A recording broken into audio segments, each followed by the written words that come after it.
White People by Arthur Machen. Read by Charles Blakemore. Prologue. Sorcery and sanctity, said Ambrose, these are the only realities. Each is an ecstasy, a withdrawal from the common life. Cotgrave listened, interested.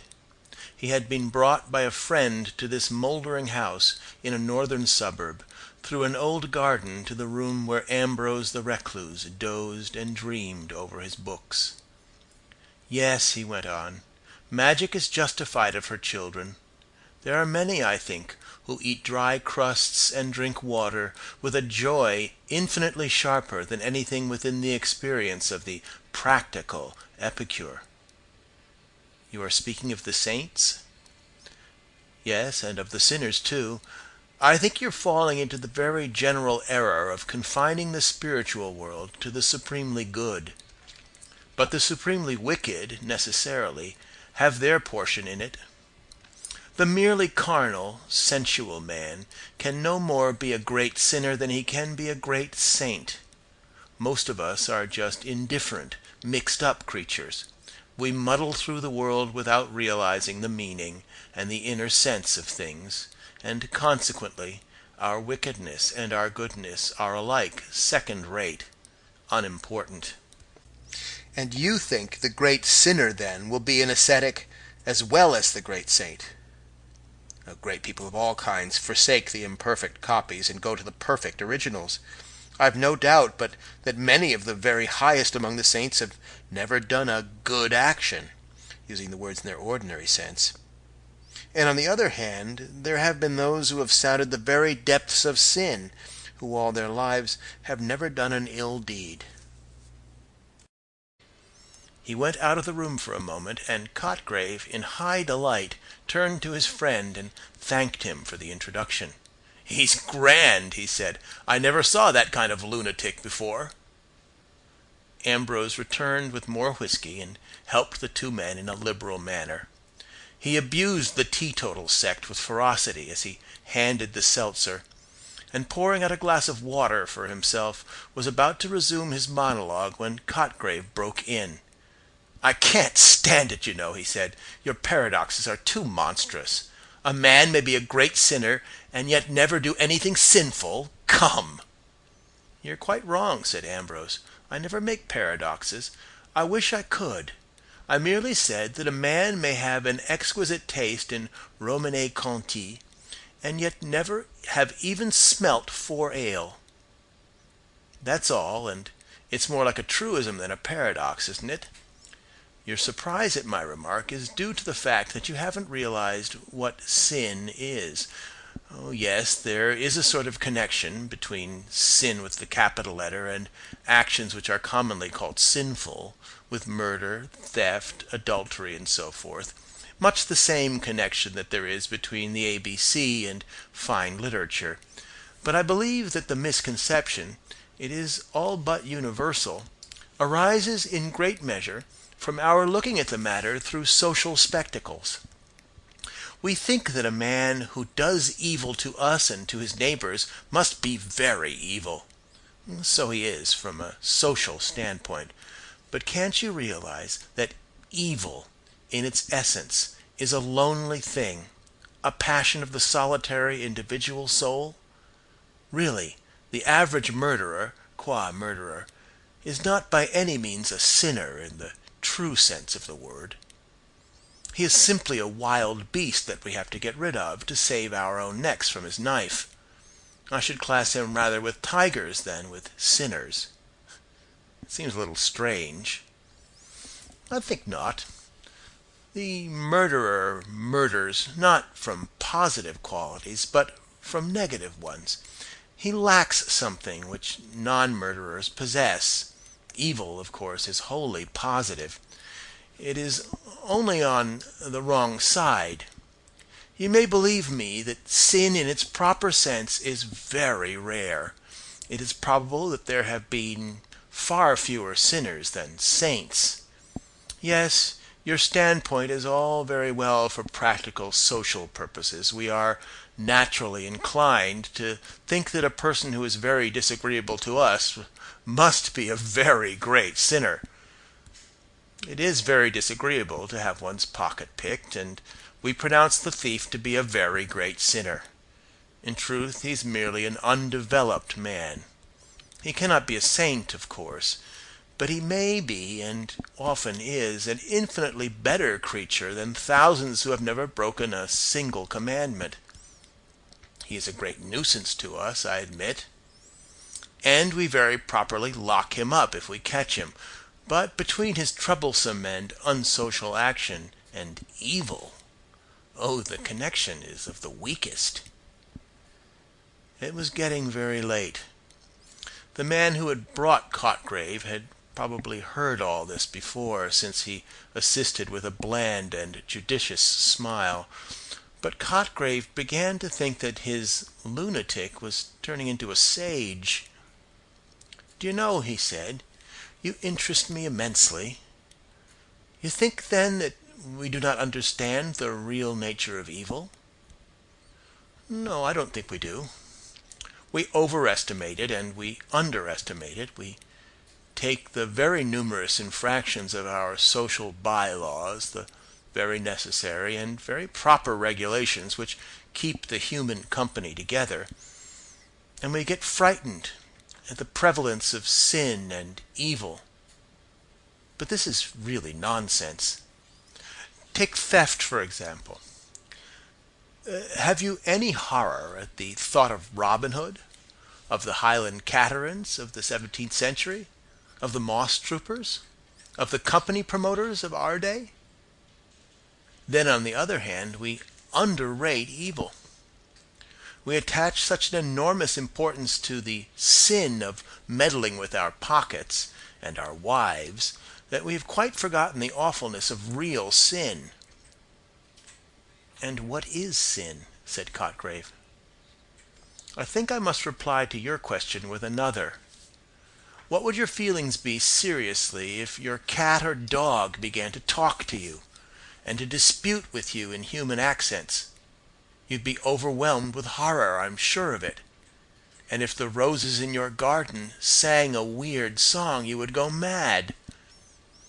And suppose the stones in the road began to swell and grow before your eyes, and if the pebble that you noticed at night had shot out stony blossoms in the morning." Well, these examples should give you some notion of what sin really is. "Look here," said the third man, hitherto placid. "You two seem pretty well wound up, but I'm going home. I've missed my tram, and I shall have to walk." Ambrose and Cotgrave seemed to settle down more profoundly when the other had gone out into the early, misty morning and the pale light of the lamps. "You astonish me," said Cotgrave. "I had never thought of that. If that is really so, one must turn everything upside down. Then the essence of sin really is—" "In the taking of heaven by storm, it seems to me," said Ambrose. "It appears to me that it is simply an attempt to penetrate into another and higher sphere in a forbidden manner. You can understand why it is so rare. There are few indeed who wish to penetrate into other spheres, higher or lower, in ways allowed or forbidden. Men, in the mass, are amply content with life as they find it. Therefore there are few saints, and sinners, in the proper sense, are fewer still. And men of genius, who partake sometimes of each character, are rare also. Yes, on the whole, it is perhaps harder to be a great sinner than a great saint. There's something profoundly unnatural about sin. Is that what you mean?" "Exactly. Holiness requires as great, or almost as great, an effort, but holiness works on lines that were natural once. It is an effort to recover the ecstasy that was before the fall. But sin is an effort to gain the ecstasy and the knowledge that pertain alone to angels, and in making this effort, man becomes a demon. I tell you that the mere murderer is not therefore a sinner. That is true, but the sinner is sometimes a murderer. Gilles de Rais is an instance. So you see that while the good and the evil are unnatural to man as he now is, to man the social, civilized being, evil is unnatural in a much deeper sense than good. The saint endeavors to recover a gift which he has lost. The sinner tries to obtain something which was never his. In brief, he repeats the fall. "But you are a Catholic?" said Cosgrave. "Yes, I am a member of the persecuted Anglican Church." "Then how about those texts which seem to reckon as sin that which you would set down as a mere trivial dereliction?" "Yes, but in one place the word sorcerers comes in the same sentence, doesn't it? That seems to me to give the keynote. Consider. Can you imagine for a moment that a false statement which saves an innocent man's life is a sin? No. Very good, then. It is not the mere liar who is excluded by those words. It is, above all, the sorcerers who use the material life, who use the failings incidental to material life as instruments to obtain their infinitely wicked ends. And let me tell you this. Our higher senses are so blunted, we are so drenched with materialism, that we should probably fail to recognize real wickedness if we encountered it.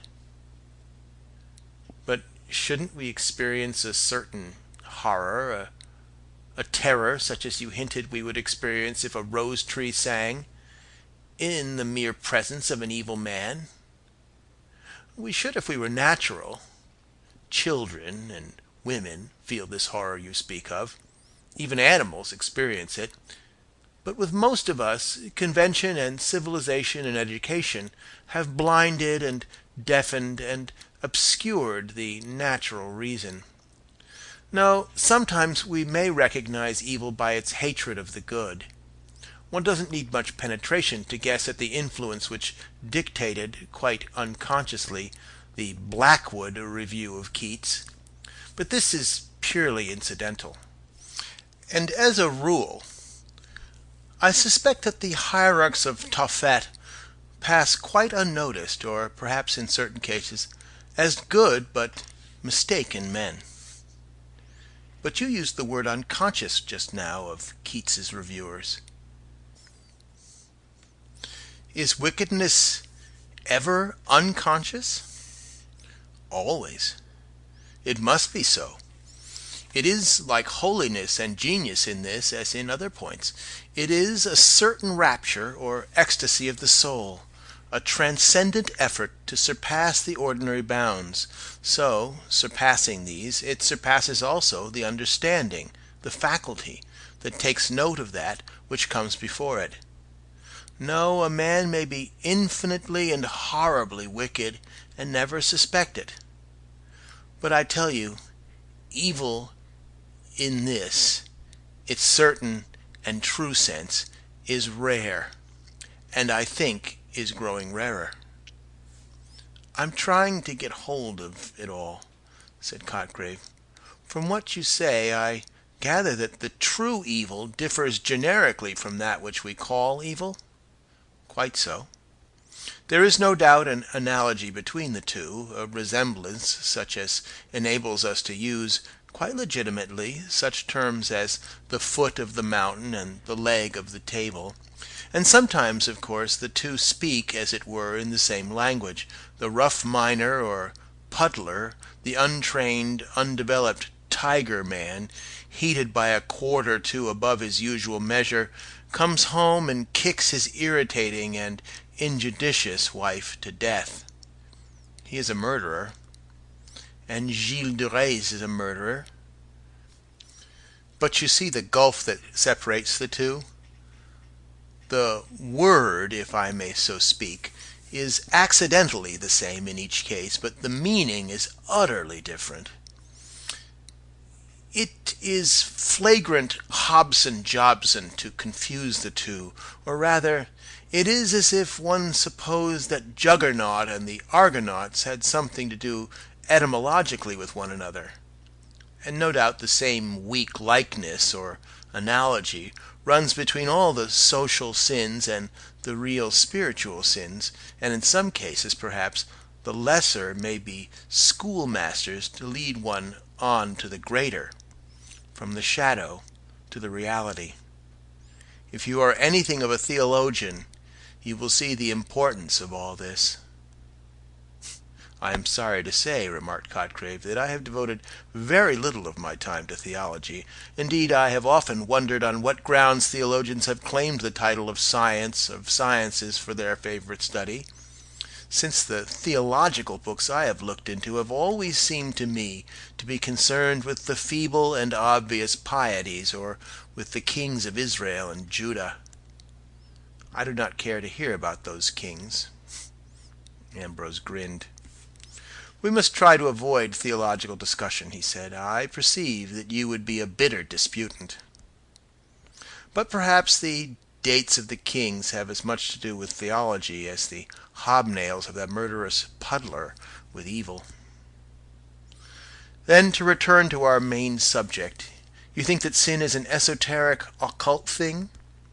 Yes. It is the infernal miracle, as holiness is the supernal. Now and then it is raised to such a pitch that we entirely fail to suspect its existence. It is like the note of the great pedal pipes of the organ, which is so deep that we cannot hear it. In other cases it may lead to the lunatic asylum or to still stranger issues, but you must never confuse it with mere social misdoing. Remember how the Apostle, speaking of the other side, distinguishes between charitable actions and charity. And this one may give all one's goods to the poor and yet lack charity.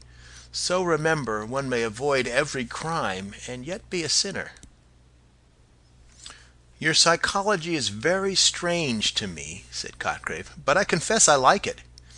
And I suppose that one might fairly deduce from your premises the conclusion that the real sinner might very possibly strike the observer as a harmless personage enough? Certainly, because the true evil has nothing to do with social life or social laws, or if it has, only incidentally and accidentally. It is a lonely passion of the soul, or a passion of the lonely soul, whichever you like. If, by chance, we understand it and grasp its full significance, then indeed it will fill us with horror and with awe. But this emotion is widely distinguished from the fear and the disgust with which we regard the ordinary criminal, since the latter is largely or entirely founded on the regard which we have for our own skins or purses.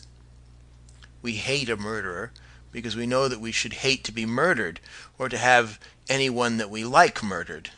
So on the other side we venerate the saints, but we don't like them as well as our friends. Can you persuade yourself that you would have enjoyed St. Paul's company? Do you think that you and I would have got on with Sir Galahad? So with the sinners as with the saints. If you met a very evil man and recognized his evil, he would no doubt fill you with horror and awe, but there's no reason why you should dislike him. On the contrary, it is quite possible that if you could succeed in putting the sin out of your mind, you might find the sinner capital company, and in a little while you might have to reason yourself back into horror. Still, how awful it is, if the roses and the lilies suddenly sang on this coming morning, if the furniture began to move in procession, as in de Maupassant's tale. I am glad that you've come back to that comparison, said Cotgrave, because I wanted to ask you what it is that corresponds in humanity to these imaginary feats of inanimate things. In a word, what is sin? You've given me, I know, an abstract definition, but I should like a concrete example. I told you it was very rare, said Ambrose, who appeared willing to avoid the giving of a direct answer. The materialism of the age, which has done a good deal to suppress sanctity, has done perhaps more to suppress evil. We find the earth so very comfortable that we have no inclination either for ascents or descents. It would seem as if the scholar who decided to specialize in Tophet would be reduced to purely antiquarian researches. No paleontologist could show you a live pterodactyl. And yet you, I think, have specialized, and I believe that your researches have descended to our modern times. You really are interested, I see. Well, I confess that I have dabbled a little, and if you like, I can show you something that bears on the very curious subject we have been discussing. Ambrose took a candle and went away to a far, dim corner of the room. Cotgrave saw him open a venerable bureau that stood there, and from some secret recess he drew out a parcel, and came back to the window where they had been sitting. Ambrose undid a wrapping of paper and produced a green pocket-book. "You will take care of it," he said. "Don't leave it lying about. It is one of the choicer pieces in my collection, and I should be very sorry if it were lost." He fondled the faded binding. "I knew the girl who wrote this," he said. "When you read it, you will see how it illustrates the talk we have had tonight. There is a sequel, too, but I won't talk of that. There was an odd article in one of the reviews some months ago," he began again, with the air of a man who changes the subject. "It was written by a doctor. Dr. Corrin, I think, was the name. He says that a lady, watching her little girl playing at the drawing-room window, suddenly saw the heavy sash give way and fall on the child's fingers. The lady fainted, I think, but at any rate the doctor was summoned, and when he addressed the child's wounded and maimed fingers, he was summoned to the mother. She was groaning with pain, and it was found that 3 fingers of her hand, corresponding with those that had been injured on the child's hand, were swollen and inflamed, and later, in the doctor's language, purulent sloughing set in." Ambrose still handled delicately the green volume. "Well, here it is," he said at last, parting with difficulty, it seemed, from his treasure. "You will bring it back as soon as you have read it," he said, as they went out into the hall, into the old garden, faint with the odor of white lilies. There was a broad red band in the east as Cotgrave turned to go, and from the high ground where he stood he saw that awful spectacle of London in a dream. End of Part 1. The White People by Arthur Machen. Part 2. The Green Book. The morocco binding of the book was faded, and the color had grown faint, but there were no stains nor bruises nor marks of usage. The book looked as if it had been bought on a visit to London some 70 or 80 years ago, and had somehow been forgotten and suffered to lie away out of sight. There was an old, delicate, lingering odor about it, such an odor as sometimes haunts an ancient piece of furniture for a century or more. The end papers, inside the binding, were oddly decorated with colored patterns and faded gold. It looked small, but the paper was fine, and there were many leaves, closely covered with minute, painfully formed characters. "I found this book," the manuscript began, "in a drawer in the old bureau that stands on the landing. It was a very rainy day, and I could not go out, so in the afternoon I got a candle and rummaged in the bureau. Nearly all the drawers were full of old dresses, but one of the small ones looked empty, and I found this book hidden right at the back. I wanted a book like this, so I took it to write in. It is full of secrets. I have a great many other books of secrets I have written, hidden in a safe place, and I'm going to write here many of the old secrets and some new ones, but there are some I shall not put down at all. I must not write down the real names of the days and months which I found out a year ago, nor the way to make the Aklo letters, or the Chian language, or the great beautiful circles, nor the Mao games, nor the chief songs. I may write something about all these things, but not the way to do them, for peculiar reasons. And I must not say who the nymphs are, or the doles, or Gilo, or what vulas mean. All these are most secret secrets, and I am glad when I remember what they are, and how many wonderful languages I know. But there are some things that I call the secrets of the secrets of the secrets, that I dare not think of unless I am quite alone, and then I shut my eyes and put my hands over them and whisper the word, and the Alala comes. I only do this at night in my room, or in certain woods that I know, but I must not describe them, as they are secret woods.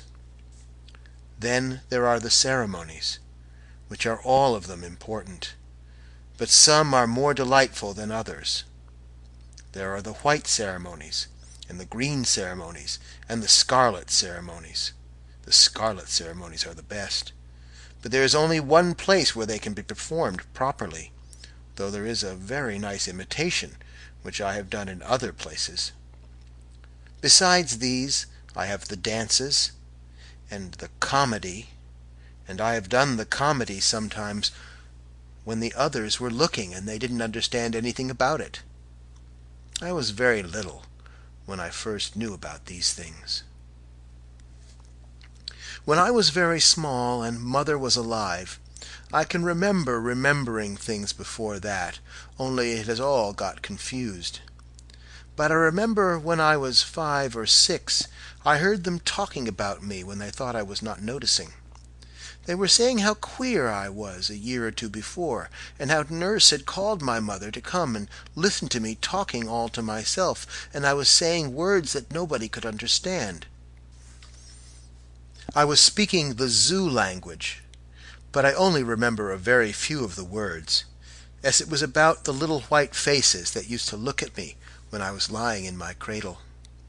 They used to talk to me, and I learnt their language, and talked to them in it, about some great white place where they lived, where the trees and the grass were all white, and there were white hills as high up as the moon, and a cold wind.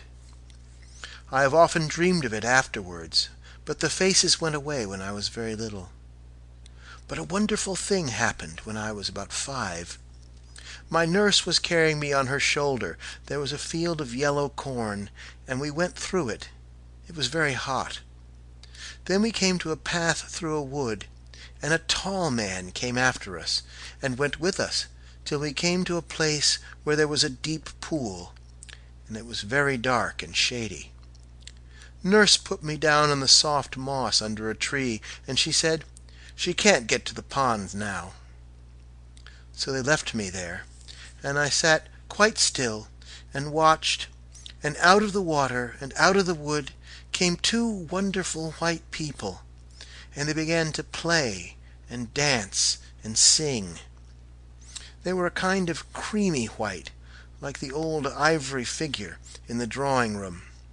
One was a beautiful lady with kind dark eyes, and a grave face, and long black hair, and she smiled such a strange, sad smile at the other, who laughed and came to her. They played together, and danced round and round the pool, and they sang a song till I fell asleep. Nurse woke me up when she came back, and she was looking something like the lady had looked, so I told her all about it, and asked her why she looked like that. At first she cried, and then she looked very frightened and turned quite pale. She put me down on the grass and stared at me, and I could see she was shaking all over. Then she said that I had been dreaming, but I knew I hadn't. Then she made me promise not to say a word about it to anybody, and if I did, I should be thrown into the black pit. I was not frightened at all, though Nurse was, and I never forgot about it, because when I shut my eyes and it was quite quiet and I was all alone, I could see them again, very faint and far away, but very splendid. And little bits of the song they sang came into my head, but I couldn't sing it. I was 13, nearly 14, when I had a very singular adventure, so strange that the day on which it happened is always called the White Day. My mother had been dead for more than a year, and in the morning I had lessons, but they let me go out for walks in the afternoon. And this afternoon I walked a new way, and a little brook led me into a new country, but I tore my frock getting through some of the difficult places, as the way was through many bushes, and beneath the low branches of trees, and up thorny thickets on the hills, and by dark woods full of creeping thorns. And it was a long, long way.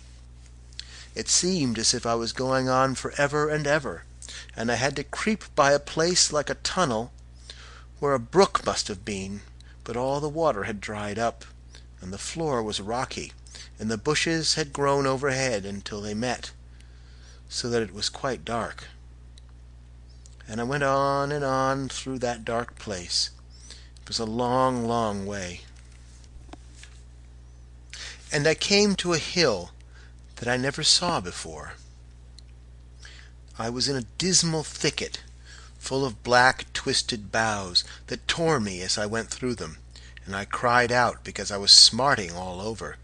And then I found that I was climbing, and I went up and up a long way, till at last the thicket stopped, and I came out crying just under the top of a big bare place, where there were ugly gray stones lying all about on the grass, and here and there a little twisted, stunted tree came out from under a stone, like a snake. And I went up, right to the top, a long way. I never saw such big, ugly stones before. They came out of the earth, some of them, and some looked as if they had been rolled to where they were, and they went on and on as far as I could see, a long, long way. I looked out from them and saw the country, but it was strange. It was winter time, and there were black, terrible woods hanging from the hills all round. It was like seeing a large room hung with black curtains, and the shape of the trees seemed quite different from any I had ever seen before. I was afraid. Then beyond the woods there were other hills round in a great ring, but I had never seen any of them. It all looked black, and everything had a vour over it. It was all so still and silent, and the sky was heavy and gray and sad, like a wicked voorish dome in deep Dendo. I went on into the dreadful rocks. There were hundreds and hundreds of them. Some were like horrid grinning men. I could see their faces, as if they would jump at me out of the stone, and catch hold of me, and drag me with them back into the rock, so that I should always be there. And there were other rocks that were like animals, creeping, horrible animals, putting out their tongues, and others that were like words that I could not say, and others like dead people lying on the grass. I went on among them, though they frightened me, and my heart was full of wicked songs that they put into it. And I wanted to make faces and twist myself about in the way they did, and I went on and on a long way, till at last I liked the rocks, and they didn't frighten me any more. I sang the songs I thought of, songs full of words that must not be spoken or written down. Then I made faces like the faces on the rocks, and I twisted myself about like the twisted ones, and I lay down flat on the ground like the dead ones, and I went up to one that was grinning and put my arms round him and hugged. And so I went on and on through the rocks, till I came to a round mound in the middle of them. It was higher than a mound. It was nearly as high as our house, and it was like a green basin turned upside down, all smooth and round and green, with one stone like a post sticking up at the top. I climbed up the sides, but they were so steep that I had to stop, or I should have rolled all the way down again.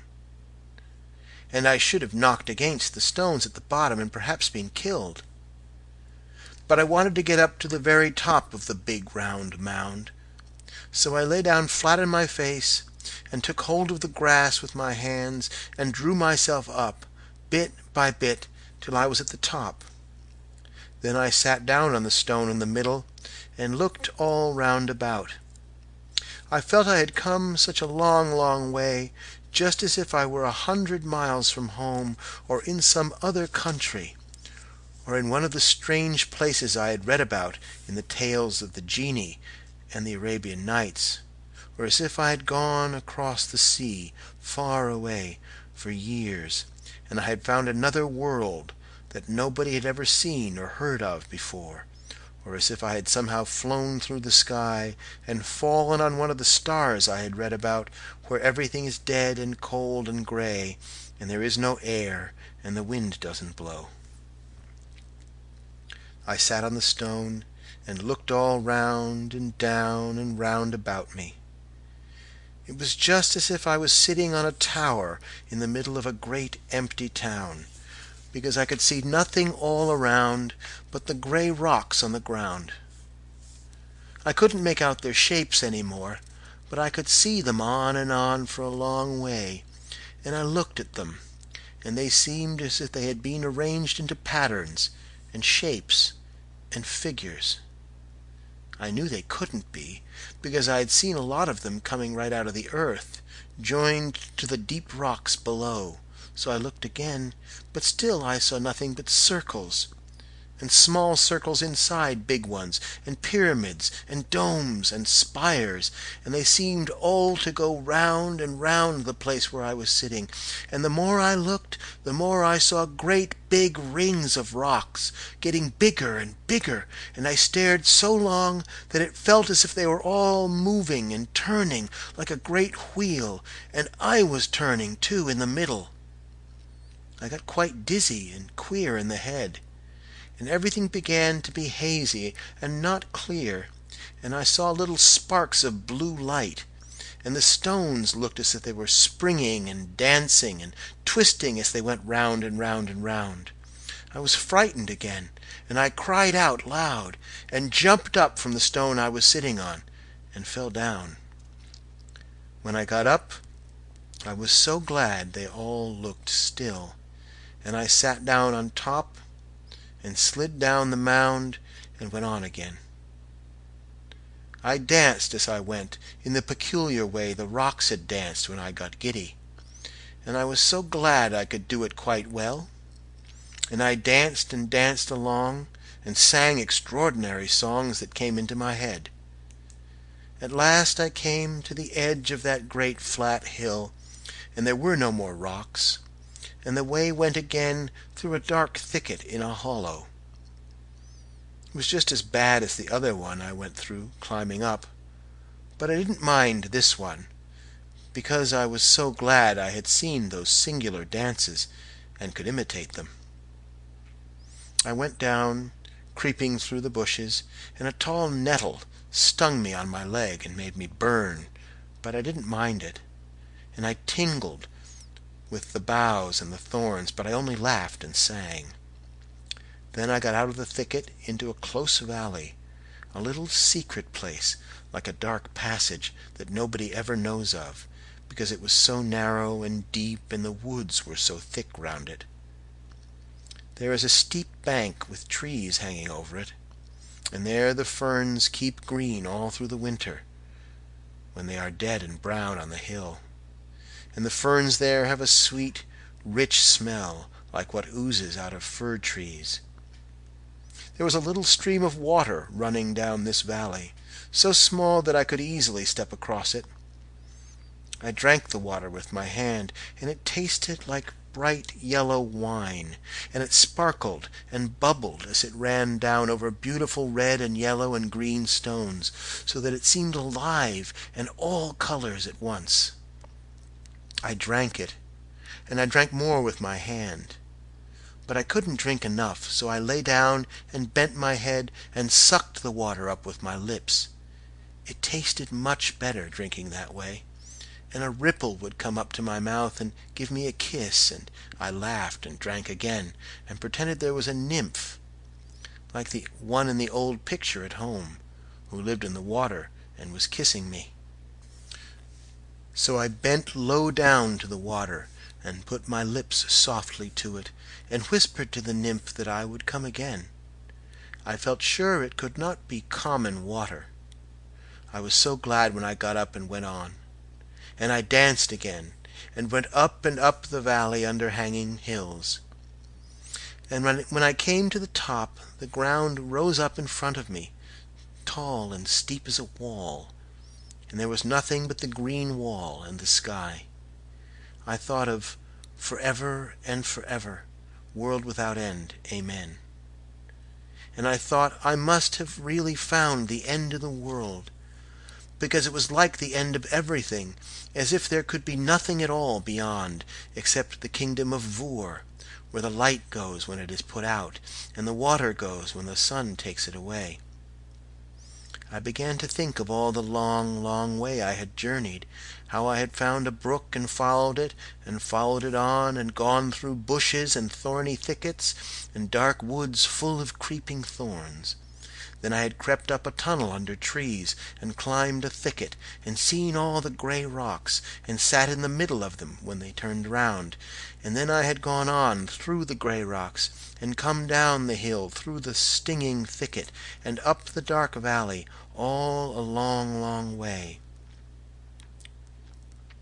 I wondered how I should get home again, if I could ever find the way, and if my home was there any more, or if it were turned and everybody in it into gray rocks, as in the Arabian Nights.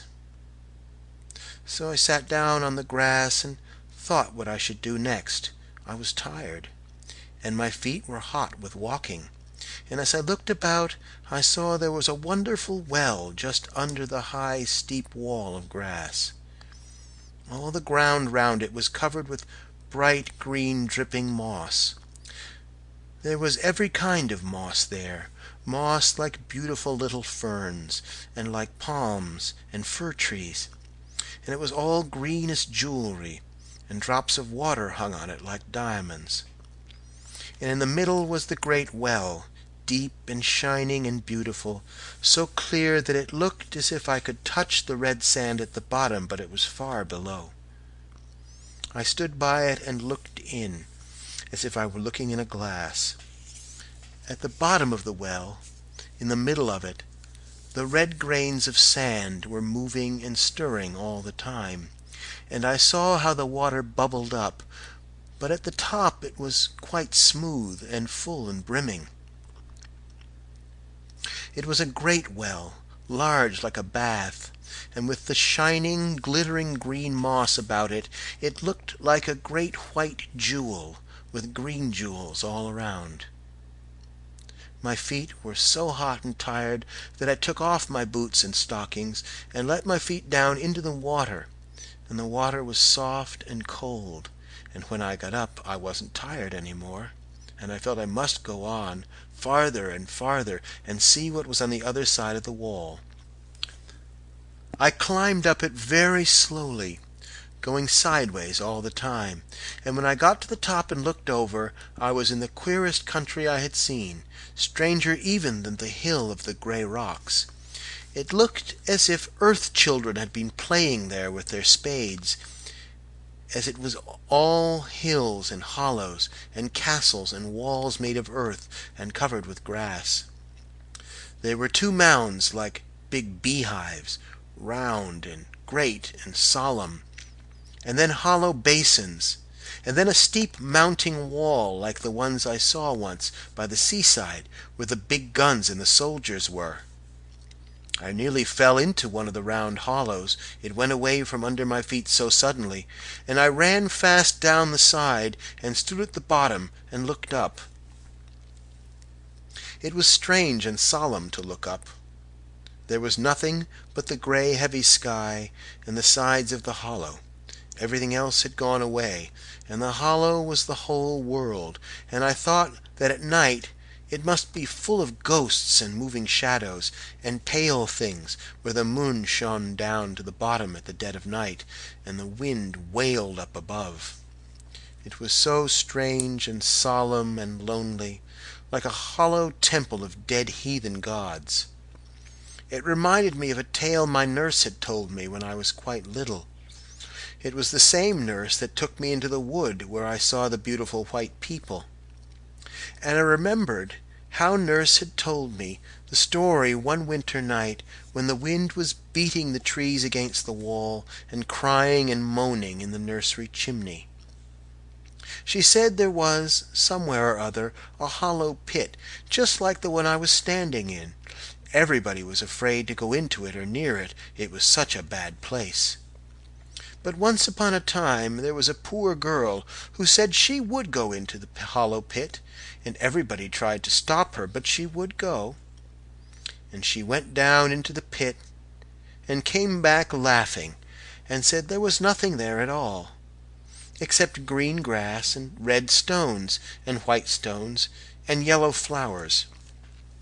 And soon after people saw she had most beautiful emerald earrings, and they asked how she got them, as she and her mother were quite poor.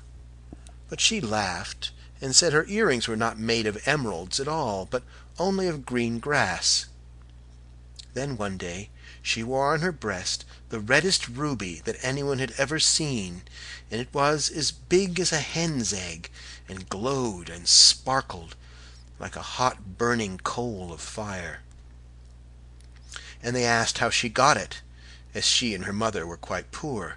But she laughed and said it was not a ruby at all, but only a red stone. And then one day she wore round her neck the loveliest necklace that anyone had ever seen, much finer than the Queen's finest, and it was made of great bright diamonds, hundreds of them, and they shone like all the stars on a night in June. So they asked her how she got it, as she and her mother were quite poor, but she laughed and said they were not diamonds at all, but only white stones. And one day she went to the court, and she wore on her head a crown of pure angel gold, so nurse said, and it shone like the sun, and it was much more beautiful than the crown the king was wearing himself. And in her ears she wore the emeralds, and the big ruby was the brooch on her breast, and the great diamond necklace was sparkling on her neck. And the king and queen thought she was some great princess from a long way off, and got down from their thrones and went to meet her. But somebody told the king and queen who she was, and that she was quite poor. So the king asked why she wore a gold crown, and how she got it, as she and her mother were so poor. And she laughed and said it wasn't a gold crown at all, but only some yellow flowers she had put in her hair. And the king thought it was very strange, and said that she should stay at the court, and they would see what would happen next. And she was so lovely that everybody said that her eyes were greener than the emeralds, that her lips were redder than the ruby, that her skin was whiter than the diamonds, and that her hair was brighter than the golden crown. So the king's son said he would marry her, and the king said he might. And the bishop married them, and there was a great supper, and afterwards the king's son went to his wife's room. But just when he had his hand on the door, he saw a tall black man with a dreadful face standing in front of the door, and a voice said, "Venture not upon your life, this is mine own wedded wife." Then the king's son fell down on the ground in a fit. And they came and tried to get into the room, but they couldn't, and they hacked at the door with hatchets, but the wood had turned hard as iron, and at last everybody ran away, they were so frightened at the screaming and laughing and shrieking and crying that came out of the room. But next day they went in and found there was nothing in the room but thick black smoke, because the black man had come and taken her away. And on the bed there were 2 knots of faded grass, and a red stone, and some white stones, and some faded yellow flowers. I remembered this tale of nurses while I was standing at the bottom of the deep hollow. It was so strange and solitary there, and I felt afraid. I could not see any stones or flowers, but I was afraid of bringing them away without knowing, and I thought I would do a charm that came into my head to keep the black man away. So I stood right in the very middle of the hollow, and I made sure that I had none of those things on me, and then I walked round the place and touched my eyes and my lips and my hair in a peculiar manner, and whispered some queer words that Nurse taught me to keep bad things away.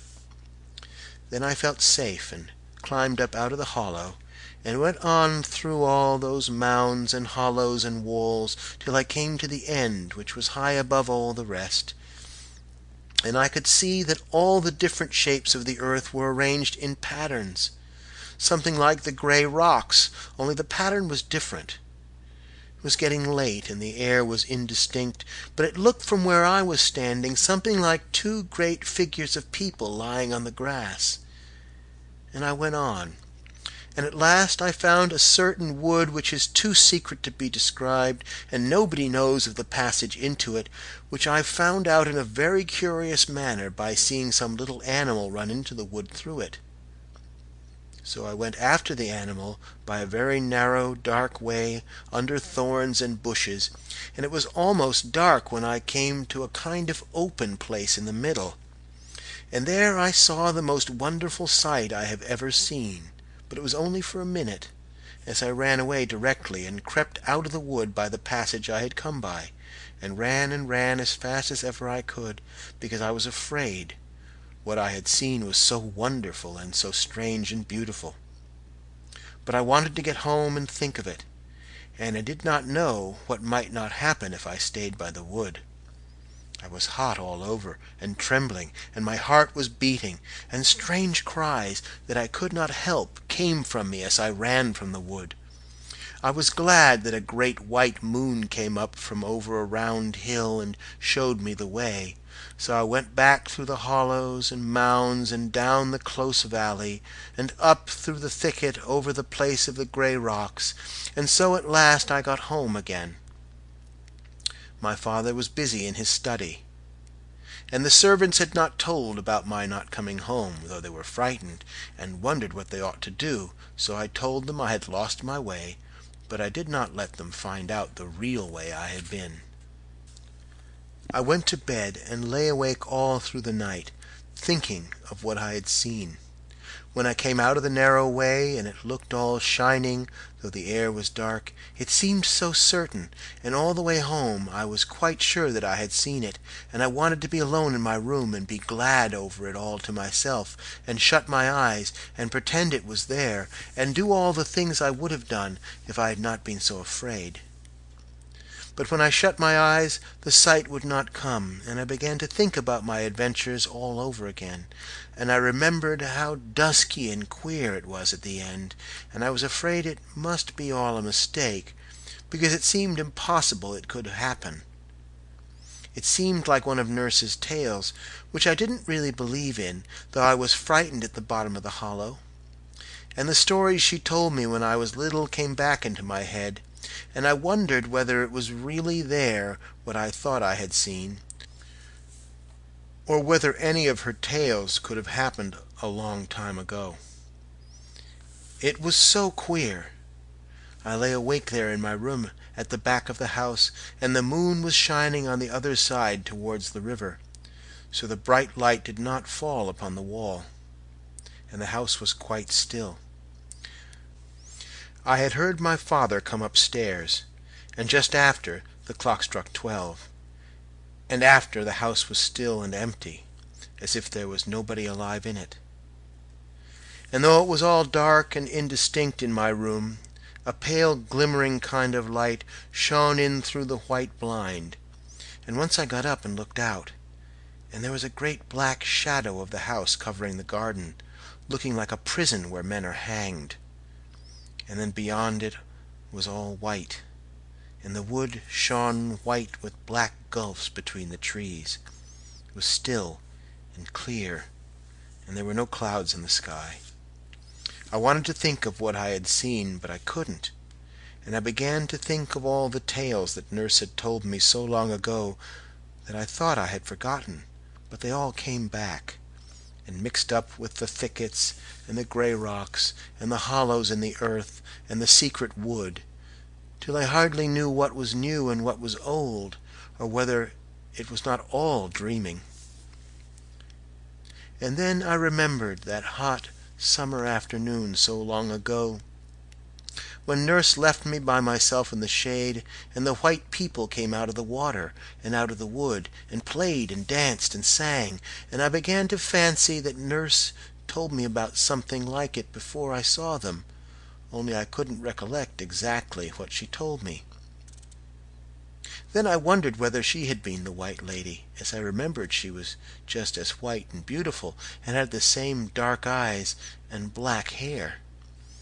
And sometimes she smiled and looked like the lady had looked, when she was telling me some of her stories, beginning with "Once on a time," or "In the time of the fairies." But I thought she couldn't be the lady, as she seemed to have gone a different way into the wood, and I didn't think the man who came after us could be the other, or I couldn't have seen that wonderful secret in the secret wood. I thought of the moon. But it was afterwards, when I was in the middle of the wild land, where the earth was made into the shape of great figures, and it was all walls and mysterious hollows and smooth round mounds, that I saw the great white moon come up over a round hill. I was wondering about all these things, till at last I got quite frightened, because I was afraid something had happened to me, and I remembered Nurse's tale of the poor girl who went into the hollow pit and was carried away at last by the black man. I knew I had gone into a hollow pit too, and perhaps it was the same, and I had done something dreadful. So I did the charm over again, and touched my eyes and my lips and my hair in a peculiar manner, and said the old words from the fairy language, so that I might be sure I had not been carried away. I tried again to see the secret wood, and to creep up the passage, and see what I had seen there, but somehow I couldn't.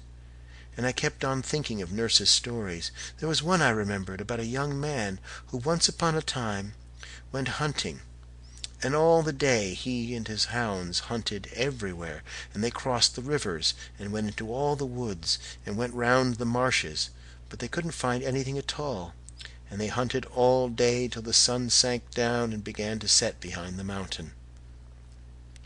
And the young man was angry because he couldn't find anything, and he was going to turn back, when just as the sun touched the mountain, he saw come out of a break in front of him a beautiful white stag.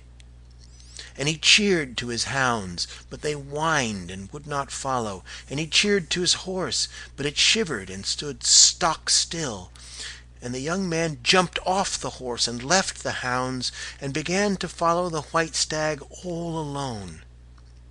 And soon it was quite dark, and the sky was black without a single star shining in it, and the stag went away into the darkness. And though the man had brought his gun with him, he never shot at the stag, because he wanted to catch it, and he was afraid he would lose it in the night. But he never lost it once, though the sky was so black and the air was so dark. And the stag went on till the young man didn't know a bit of where he was.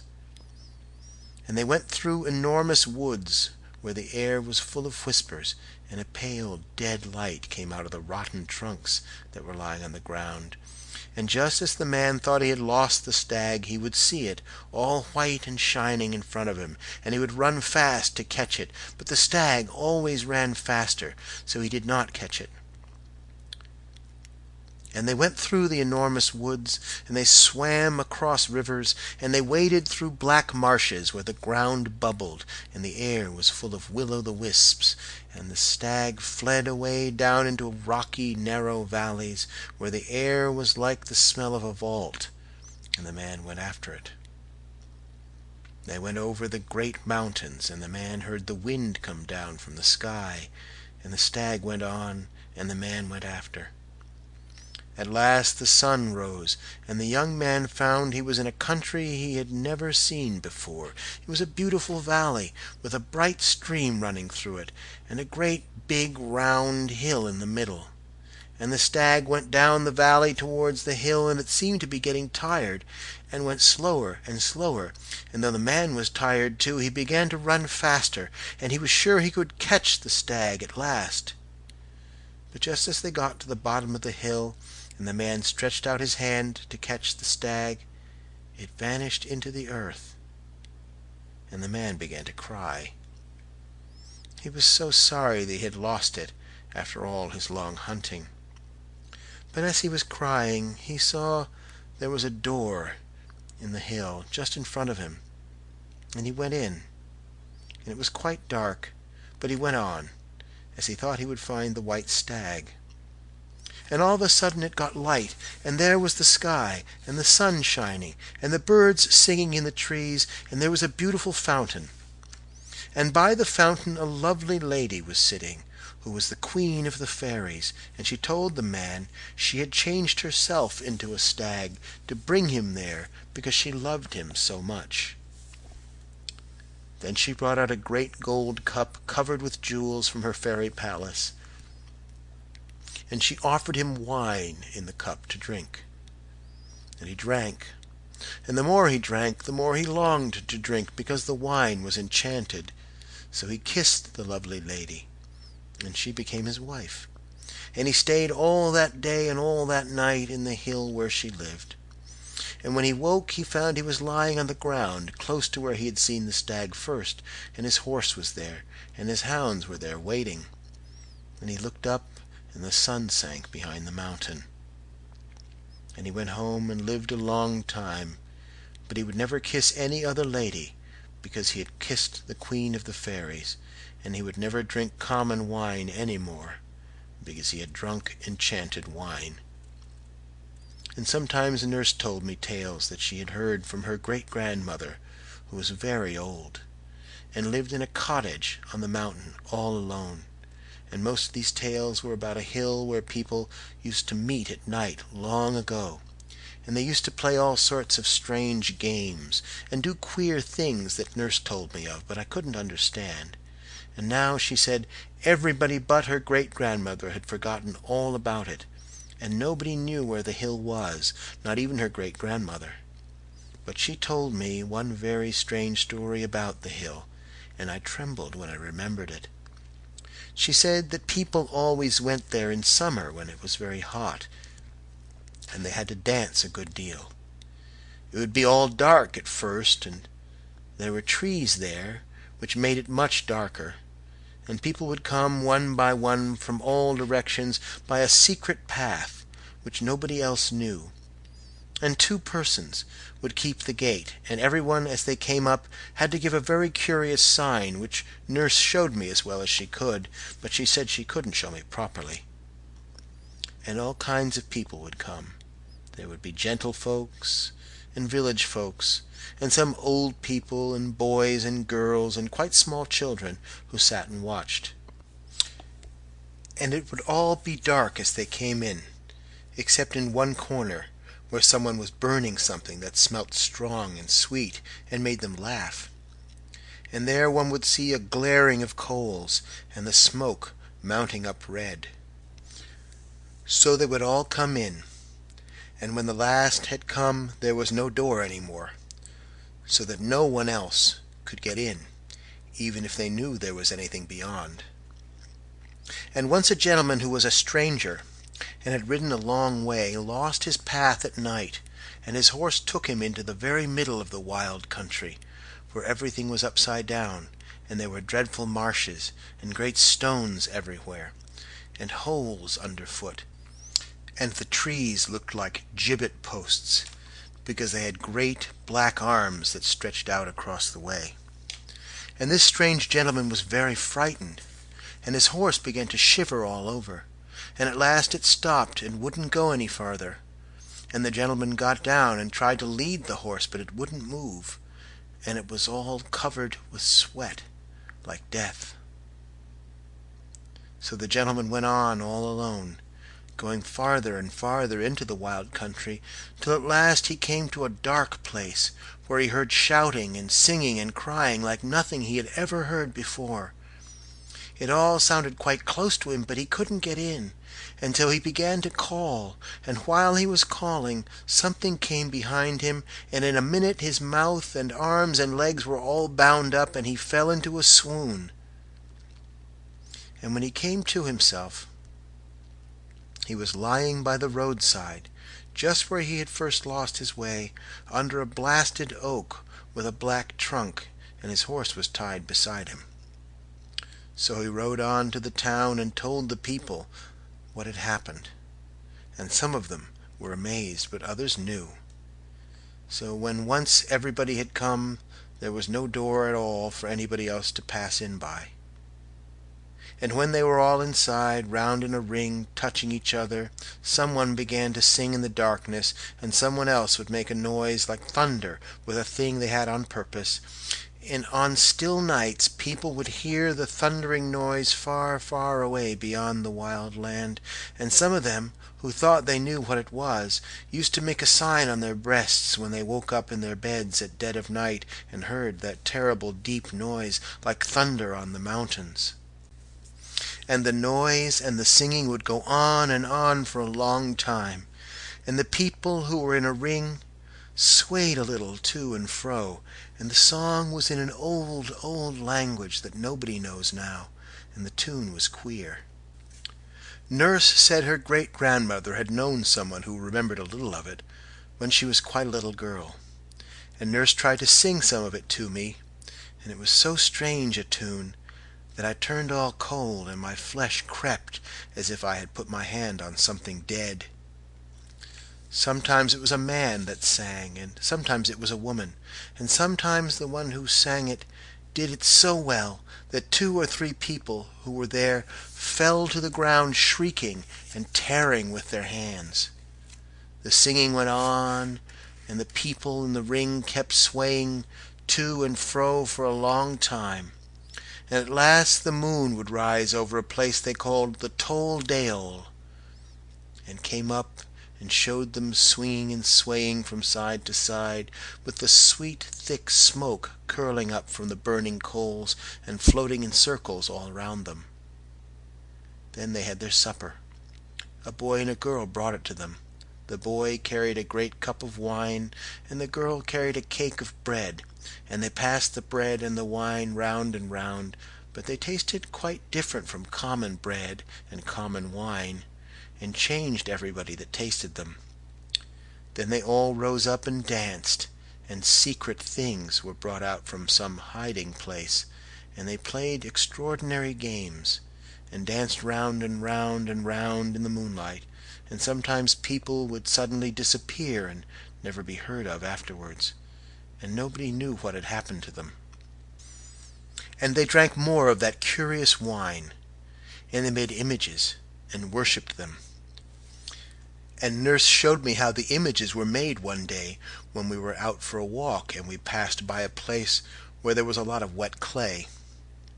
So Nurse asked me if I would like to know what those things were like that they made on the hill, and I said yes. Then she asked me if I would promise never to tell a living soul a word about it, and if I did I was to be thrown into the black pit with the dead people. And I said I wouldn't tell anybody. And she said the same thing again and again, and I promised. So she took my wooden spade and dug a big lump of clay, and put it in my tin bucket, and told me to say if anyone met us, that I was going to make pies when I went home. Then we went on a little way, until we came to a little break growing right down into the road, and Nurse stopped and looked up the road and down it, and peeped through the hedge into the field on the other side, and then she said, "Quick!" and we ran into the break, and crept in and out among the bushes until we had gone a good way from the road. Then we sat down under a bush, and I wanted so much to know what Nurse was going to make with the clay. But before she would begin, she made me promise again not to say a word about it. and she went again and peeped through the bushes on every side, though the lane was so small and deep that hardly anybody ever went there. So we sat down, and Nurse took the clay out of the bucket and began to knead it with her hands, and do queer things with it, and turn it about. And she hid it under a big dock leaf for a minute or two, and then she brought it out again. And then she stood up and sat down and walked round the clay in a peculiar manner, and all the time she was softly singing a sort of rhyme, and her face got very red. Then she sat down again, and took the clay in her hands, and began to shape it into a doll, but not like the dolls I have at home. And she made the queerest doll I had ever seen, all out of the wet clay, and hid it under a bush to get dry and hard, and all the time she was making it she was singing these rhymes to herself, and her face got redder and redder. So we left the doll there, hidden away in the bushes where nobody would ever find it. And a few days later we went the same walk, and when we came to that narrow dark part of the lane where the break runs down to the bank, Nurse made me promise all over again, and she looked about just as she had done before, and we crept into the bushes till we got to the green place where the little clay man was hidden. I remember it all so well, though I was only 8, and it is 8 years ago now as I am writing it down, but the sky was a deep violet blue, and in the middle of the break where we were sitting there was a great elder tree covered with blossoms, and on the other side there was a clump of meadowsweet.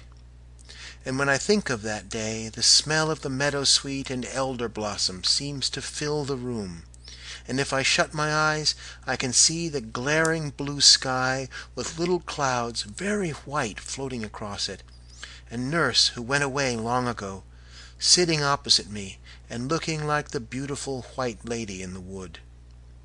So we sat down, and Nurse took out the clay doll from the secret place where she had hidden it, and she said we must pay our respects, and she would show me what to do, and I must watch her all the time.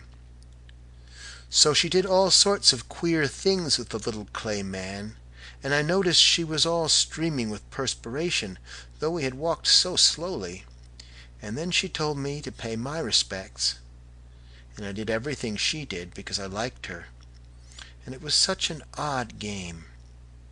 And she said that if one loved very much, the clay man was very good, if one did certain things with it, and if one hated very much, it was just as good, only one had to do different things. And we played with it a long time and pretended all sorts of things. Nurse said her great-grandmother had told her all about these images, but what we did was no harm at all, only a game.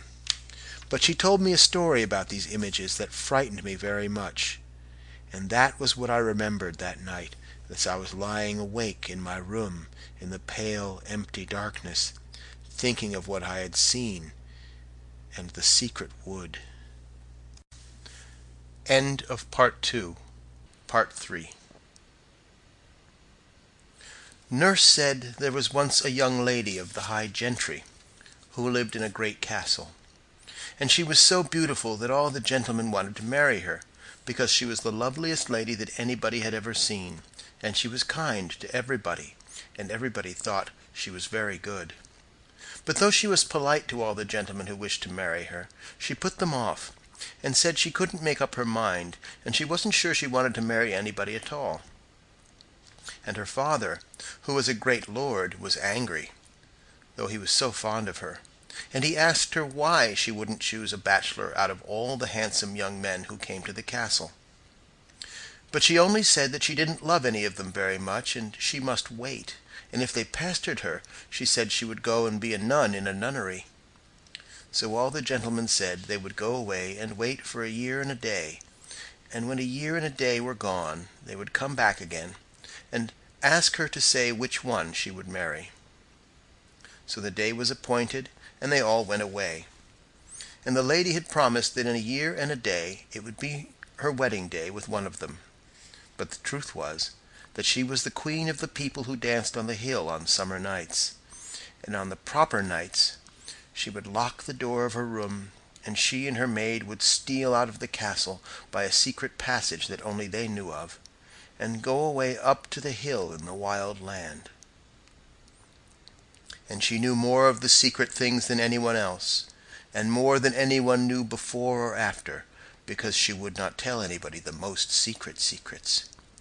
She knew how to do all the awful things, how to destroy young men, and how to put a curse on people, and other things that I could not understand. And her real name was the Lady Avalon, but the dancing people called her Cassap, which meant somebody very wise in the old language. And she was whiter than any of them, and taller, and her eyes shone in the dark like burning rubies. And she could sing songs that none of the others could sing, and when she sang, they all fell down on their faces and worshipped her. And she could do what they called shib show, which was a very wonderful enchantment. She would tell the great lord, her father, that she wanted to go into the woods to gather flowers, so he let her go. And she and her maid went into the woods where nobody came, and the maid would keep watch. Then the lady would lie down under the trees and begin to sing a particular song. And she stretched out her arms, and from every part of the wood great serpents would come, hissing and gliding in and out among the trees, and shooting out their forked tongues as they crawled up to the lady. And they all came to her and twisted round her body and her arms and her neck, till she was covered with writhing serpents, and there was only her head to be seen. And she whispered to them, and she sang to them, and they writhed round and round, faster and faster, till she told them to go. And they all went away directly back to their holes, and on the lady's breast there would be a most curious, beautiful stone, shaped something like an egg, and colored dark blue and yellow and red and green, marked like a serpent's scales. It was called a glame stone, and with it one could do all sorts of wonderful things, and the nurse said her great-grandmother had seen a glame stone with her own eyes, and it was for all the world shiny and scaly like a snake. And the lady could do a lot of other things as well, but she was quite fixed that she would not be married. And there were a great many gentlemen who wanted to marry her, but there were 5 of them who were chief, and their names were Sir Simon, Sir John, Sir Oliver, Sir Richard, and Sir Rowland. All the others believed she spoke the truth, and that she would choose one of them to be her man, when a year and a day was done. It was only Sir Simon, who was very crafty, who thought she was deceiving them all, and he vowed he would watch and try if he could find out anything. And though he was very wise, he was very young, and he had a smooth, soft face like a girl's, and he pretended, as the rest did, that he would not come to the castle for a year and a day, and he said he was going away beyond the sea to foreign parts. But he really only went a very little way, and came back dressed like a servant girl, and so he got a place in the castle to wash the dishes.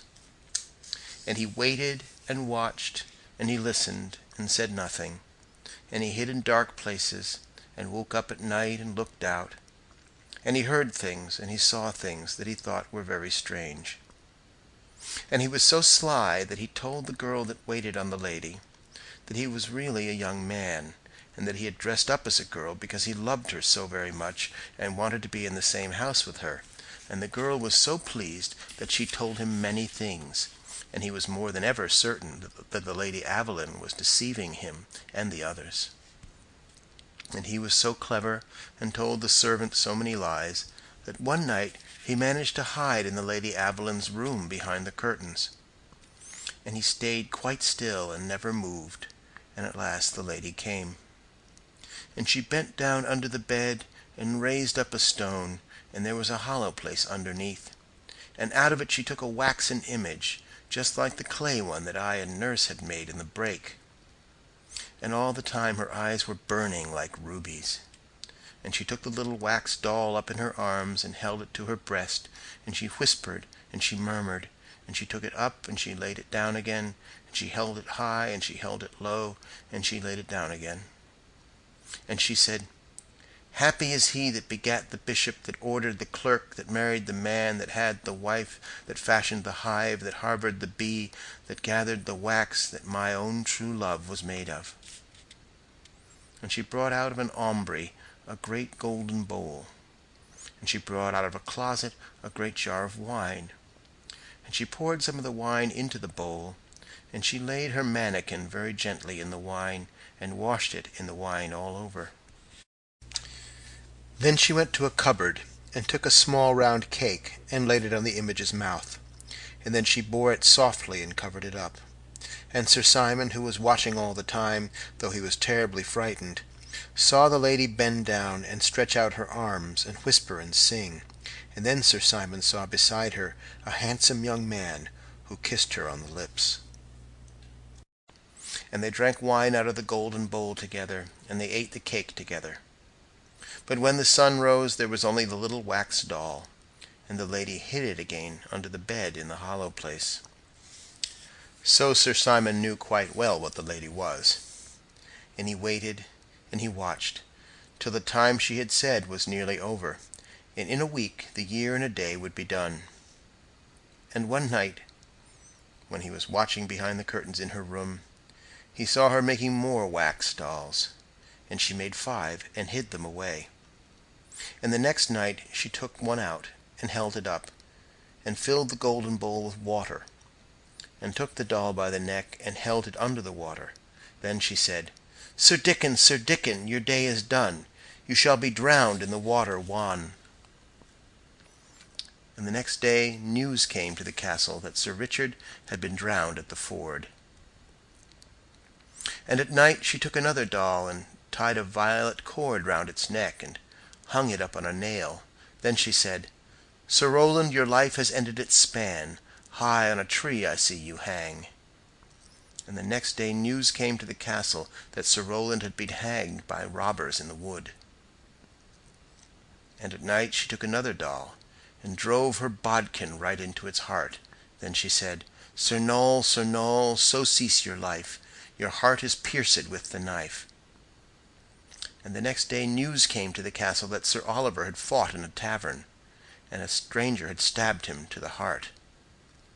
And at night she took another doll and held it to a fire of charcoal till it was melted, and then she said, "Sir John, return and turn to clay. In fire of fever you waste away." And the next day news came to the castle that Sir John had died in a burning fever. So then Sir Simon went out of the castle and mounted his horse and rode away to the bishop and told him everything. And the bishop sent his men, and they took the Lady Aveline, and everything she had done was found out. So on the day after the year and a day, when she was to have been married, they carried her through the town in her smock, and they tied her to a great stake in the market-place, and burned her alive before the bishop with her wax image hung round her neck. And the people said the wax man screamed in the burning of the flames. And I thought of this story again and again, as I was lying awake in my bed, and I seemed to see the Lady Aveline in the market-place, with the yellow flames eating up her beautiful white body. And I thought of it so much that I seemed to get into the story myself, and I fancied that I was the lady, and that they were coming to take me to be burnt with fire, with all the people in the town looking at me. And I wondered whether she cared, after all the strange things she had done, and whether it hurt very much to be burnt at the stake. I tried again and again to forget nurse's stories, and to remember the secret I had seen that afternoon, and what was in the secret wood, but I could only see the dark, and a glimmering in the dark, and then it went away, and I only saw myself running, and then a great moon came up white over a dark round hill. Then all the old stories came back again, and the queer rhymes that nurse used to sing to me. And there was one beginning, "Halsey, Cumsey, Helen Musty," that she used to sing very softly when she wanted me to go to sleep. And I began to sing it to myself inside of my head. and I went to sleep. The next morning I was very tired and sleepy, and could hardly do my lessons, and I was very glad when they were over and I had my dinner, as I wanted to go out and be alone. It was a warm day, and I went to a nice turfy hill by the river, and sat down on my mother's old shawl that I had brought with me on purpose. The sky was gray like the day before, but there was a kind of white gleam behind it, and from where I was sitting I could look down on the town, and it was all still and quiet and white, like a picture. I remembered that it was on that hill that Nurse taught me to play an old game called Troy Town, in which one had to dance and wind in and out on a pattern in the grass. And then when one had danced and turned long enough, the other person asks you questions, and you can't help answering whether you want to or not, and whatever you are told to do, you feel you have to do it. Nurse said there used to be a lot of games like that some people knew of. And there was one by which people could be turned into anything you liked, and an old man her great-grandmother had seen had known a girl who had been turned into a large snake. And there was another very ancient game of dancing and winding and turning, by which you could take a person out of himself and hide him away as long as you liked, and his body went walking about quite empty without any sense in it. But I came to that hill because I wanted to think of what had happened the day before, and of the secret of the wood. From the place where I was sitting I could see beyond the town, into the opening I had found, where a little brook had led me into an unknown country. And I pretended I was following the brook over again, and I went all the way in my mind, and at last I found the wood and crept into it under the bushes, and then in the dusk I saw something that made me feel as if I were filled with fire, as if I wanted to dance and sing and fly up into the air, because I was changed and wonderful. But what I saw was not changed at all, and had not grown old, and I wondered again and again how such things could happen, and whether Nurse's stories were really true, because in the daytime, in the open air, everything seemed quite different from what it was at night, when I was frightened and thought I was to be burned alive. I once told my father one of her little tales, which was about a ghost, and asked him if it was true, and he told me it was not true at all, and that only common ignorant people believed in such rubbish. He was very angry with Nurse for telling me the story, and scolded her, and after that I promised her I would never whisper a word of what she told me, and if I did I should be bitten by the great black snake that lived in the pool in the wood. And all alone on the hill I wondered what was true. I had seen something very amazing and very lovely, and I knew a story, and if I had really seen it and not made it up out of the dark, and the black bough, and the bright shining that was mounting up to the sky from over the great round hill, but had really seen it in truth, then there were all kinds of wonderful and lovely and terrible things to think of, so I longed and trembled, and I burned and got cold. And I looked down on the town, so quiet and still, like a little white picture, and I thought over and over if it could be true. I was a long time before I could make up my mind to anything. There was such a strange fluttering at my heart that seemed to whisper to me all the time that I had not made it up out of my head, and yet it seemed quite impossible, and I knew my father and everybody would say it was dreadful rubbish. I never dreamed of telling him or anybody else a word about it, because I knew it would be of no use, and I should only get laughed at or scolded, so for a long time I was very quiet, and went about thinking and wondering. And at night I used to dream of amazing things, and sometimes I woke up in the early morning and held out my arms with a cry. And I was frightened, too, because there were dangers, and some awful thing would happen to me unless I took great care, if the story were true. These old tales were always in my head, night and morning, and I went over them, and told them to myself over and over again, and went for walks in the places where Nurse had told them to me, and when I sat in the nursery by the fire in the evenings, I used to fancy Nurse was sitting in the other chair and telling me some wonderful story in a low voice, for fear anybody should be listening. But she used to like best to tell me about things when we were right out in the country, far from the house, because she said she was telling me such secrets, and walls have ears. And if it was something more than ever secret, we had to hide in brakes or woods. And I used to think it was such fun creeping along a hedge and going very softly. And then we would get behind the bushes or run into the wood all of a sudden when we were sure that none was watching us. So we knew that we had our secrets quite all to ourselves, and nobody else at all knew anything about them. Now and then, when we had hidden ourselves as I have described, she used to show me all sorts of odd things. One day I remember we were in a hazel brake overlooking the brook, and we were so snug and warm as though it was April. The sun was quite hot, and the leaves were just coming out. Nurse said she would show me something funny that would make me laugh, and then she showed me, as she said, how one could turn a whole house upside down without anybody being able to find out, and the pots and pans would jump about, and the china would be broken, and the chairs would tumble over of themselves. I tried it one day in the kitchen and found I could do it quite well, and a whole row of plates on the dresser fell off it.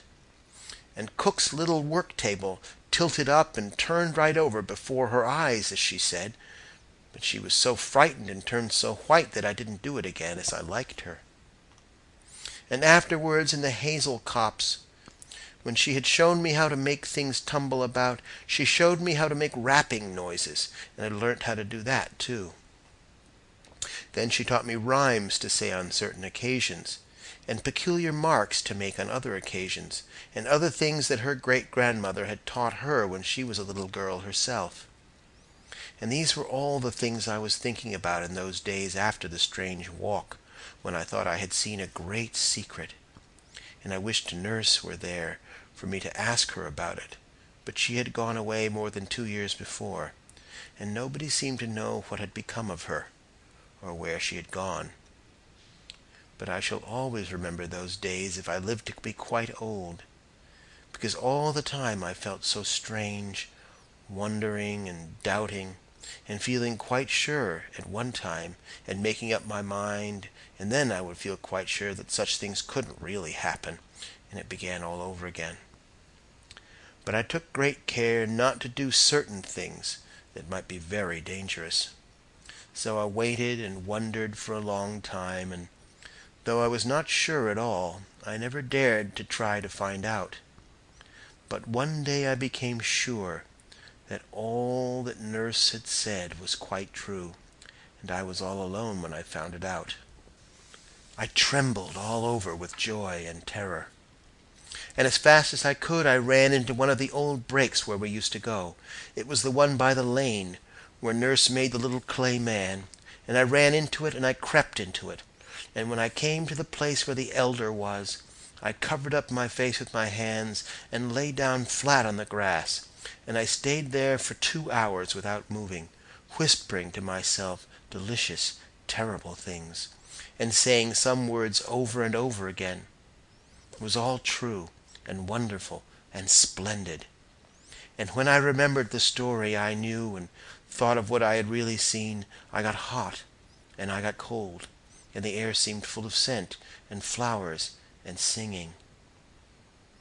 And first I wanted to make a little clay man like the one Nurse had made so long ago, and I had to invent plans and stratagems, and to look about, and to think of things beforehand, because nobody must dream of anything that I was doing or going to do, and I was too old to carry clay about in a tin bucket. At last I thought of a plan, and I brought the wet clay to the brake, and did everything that Nurse had done, only I made a much finer image than the one she had made. And when it was finished, I did everything that I could imagine, and much more than she did, because it was the likeness of something far better. And a few days later, when I had done my lessons early, I went for the second time by the way of the little brook that had led me into a strange country. And I followed the brook and went through the bushes, and beneath the low branches of trees, and up thorny thickets on the hill, and by dark woods full of creeping thorns, a long, long way. Then I crept through the dark tunnel where the brook had been, and the ground was stony, till at last I came to the thicket that climbed up the hill, and though the leaves were coming out upon the trees, everything looked almost as black as it was on the first day that I went there. And the thicket was just the same, and I went up slowly till I came out on the big bare hill, and began to walk among the wonderful rocks. I saw the terrible Voor again on everything, for though the sky was brighter, the ring of wild hills all around was still dark, and the hanging woods looked dark and dreadful, and the strange rocks were as gray as ever. And when I looked down on them from the great mound, sitting on the stone, I saw all their amazing circles and rounds within rounds, and I had to sit quite still and watch them as they began to turn about me, and each stone danced in its place, and they seemed to go round and round in a great whirl, as if one were in the middle of all the stars and heard them rushing through the air. So I went down among the rocks to dance with them and to sing extraordinary songs, and I went down through the other thicket and drank from the bright stream in the close and secret valley, putting my lips down to the bubbling water. And then I went on till I came to the deep brimming well among the glittering moss, and I sat down. I looked before me into the secret darkness of the valley, and behind me was the great high wall of grass, and all around me there were the hanging woods that made the valley such a secret place. I knew there was nobody here at all besides me, and that no one could see me. So I took off my boots and stockings and let my feet down into the water, saying the words that I knew. It was not cold at all, as I expected, but warm and very pleasant, and when my feet were in it I felt as if they were in silk, or as if the nymph were kissing them. So when I had done, I said the other words and made the signs, and then I dried my feet with a towel I had brought on purpose, and put on my stockings and boots. Then I climbed up the steep wall, and went into the place where there were the hollows, and the two beautiful mounds, and the round ridges of land, and all the strange shapes. I did not go down into the hollow this time, but I turned at the end, and made out the figures quite plainly, as it was lighter, and I had remembered the story I had quite forgotten before, and in the story the two figures are called Adam and Eve, and only those who know the story understand what they mean. So I went on, till I came to the secret wood which must not be described, and I crept into it by the way I had found.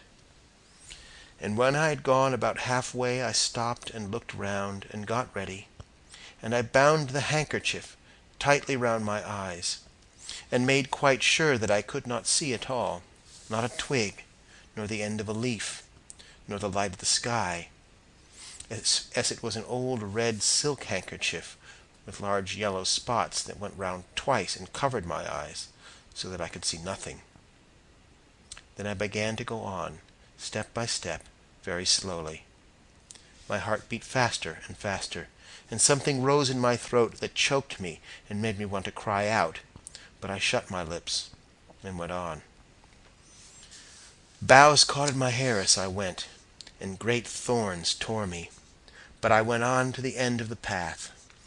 Then I stopped, and held up my arms and bowed, and I went round the first time, feeling with my hands, and there was nothing. I went round the second time, feeling with my hands, and there was nothing. Then I went round the third time, feeling with my hands, and the story was all true. And I wished that the years were gone by, and that I had not so long a time to wait before I was happy for ever and ever. Nurse must have been a prophet like those we read of in the Bible. Everything that she said began to come true, and since then other things that she told me of have happened. That was how I came to know that her stories were true, and that I had not made up the secret myself out of my own head. But there was another thing that happened that day. I went a second time to the secret place. It was at the deep, brimming well, and when I was standing on the moss I bent over and looked in, and then I knew who the white lady was that I had seen come out of the water in the wood long ago when I was quite little. And I trembled all over, because that told me other things. Then I remembered how, some time after I had seen the white people in the wood, Nurse asked me more about them, and I told her all over again, and she listened, and said nothing for a long, long time. And at last she said, "You will see her again." So I understood what had happened and what was to happen. And I understood about the nymphs, how I might meet them in all kinds of places, and they would always help me, and I must always look for them, and find them in all sorts of strange shapes and appearances. And without the nymphs I could never have found the secret, and without them none of the other things could happen. Nurse had told me all about them long ago, but she called them by another name, and I did not know what she meant, or what her tales of them were about, only that they were very queer. And there were two kinds, the bright and the dark, and both were very lovely and very wonderful, and some people saw only one kind, and some only the other, but some saw them both. But usually the dark appeared first, and the bright ones afterwards. And there were extraordinary tales about them. It was a day or two after I had come home from the secret place that I first really knew the nymphs. Nurse had shown me how to call them, and I had tried, but I did not know what she meant, and so I thought it was all nonsense. But I made up my mind I would try again. So I went to the wood where the pool was, where I saw the white people, and I tried again. The dark nymph, Alana, came, and she turned the pool of water into a pool of fire.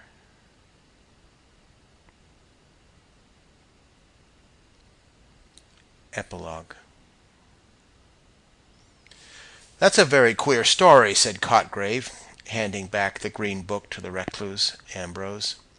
"I see the drift of a good deal, but there are many things I do not grasp at all. On the last page, for example, what does she mean by nymphs?" "Well, I think there are references throughout the manuscript to certain processes which have been handed down by tradition from age to age. Some of these processes are just beginning to come within the purview of science, which has arrived at them, or rather at the steps which lead to them, by quite different paths. I have interpreted the reference to nymphs as a reference to one of these processes." "And you believe that there are such things?" "Oh, I think so. Yes, I believe I could give you convincing evidence on that point." "I'm afraid you've neglected the study of alchemy."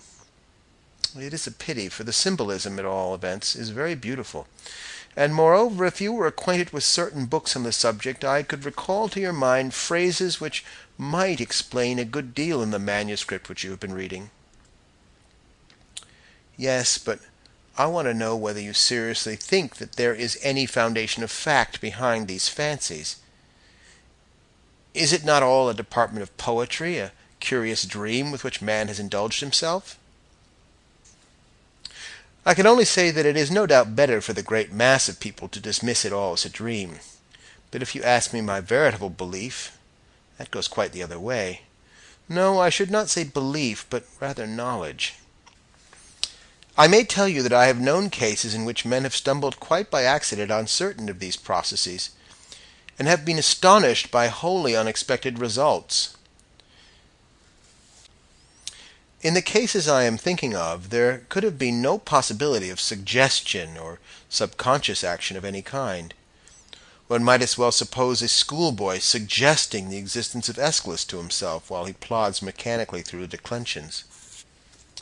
But you have noticed the obscurity," Ambrose went on, "and in this particular case it must have been dictated by instinct, since the writer never thought that her manuscripts would fall into other hands.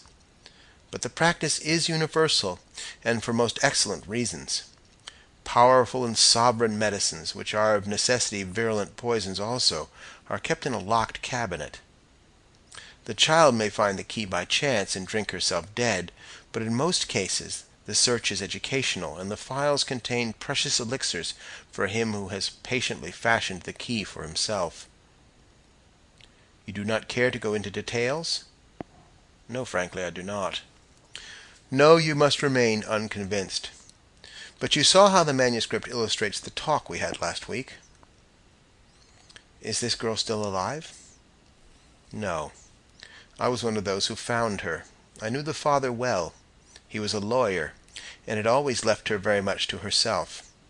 He thought of nothing but deeds and leases, and the news came to him as an awful surprise. She was missing one morning. I suppose it was about a year after she'd written what you have read. The servants were called, and they told things, and put the only natural interpretation on them, a perfectly erroneous one. They discovered that green book somewhere in her room, and I found her in the place that she described with so much dread, lying on the ground before the image. It was an image? Yes, it was hidden by the thorns and the thick undergrowth that had surrounded it. It was a wild, lonely country. But you know what it was like by her description, though of course you will understand that the colors have been heightened. A child's imagination always makes the heights higher and the depths deeper than they really are. And she had, unfortunately for herself, something more than imagination. One might say, perhaps, that the picture in her mind, which she succeeded in a measure in putting into words, was the scene as it would have appeared to an imaginative artist. But it is a strange, desolate land. And she was dead? Yes. She had poisoned herself. In time. No, there was not a word to be said against her in the ordinary sense. You may recollect a story I told you the other night about a lady who saw her child's fingers crushed by a window. And what was this statue? Well, it was of Roman workmanship, of a stone that with the centuries had not blackened but had become white and luminous. The thicket had grown up about it and concealed it, and in the Middle Ages the followers of a very old tradition had known how to use it for their own purposes. In fact, it had been incorporated into the monstrous mythology of the Sabbath. You will have noted that those to whom a sight of that shining whiteness had been vouchsafed by chance, or rather, perhaps by apparent chance, were required to blindfold themselves on their second approach. That is very significant. And is it there still? I sent for tools, and we hammered it into dust and fragments. The persistence of tradition never surprises me, Ambrose went on after a pause. I could name many an English parish where such traditions as that girl had listened to in her childhood are still existent in occult but unabated vigor. No, for me it is the story, not the sequel, which is strange and awful. For I have always believed that wonder is of the soul. End of The White People by Arthur Machen.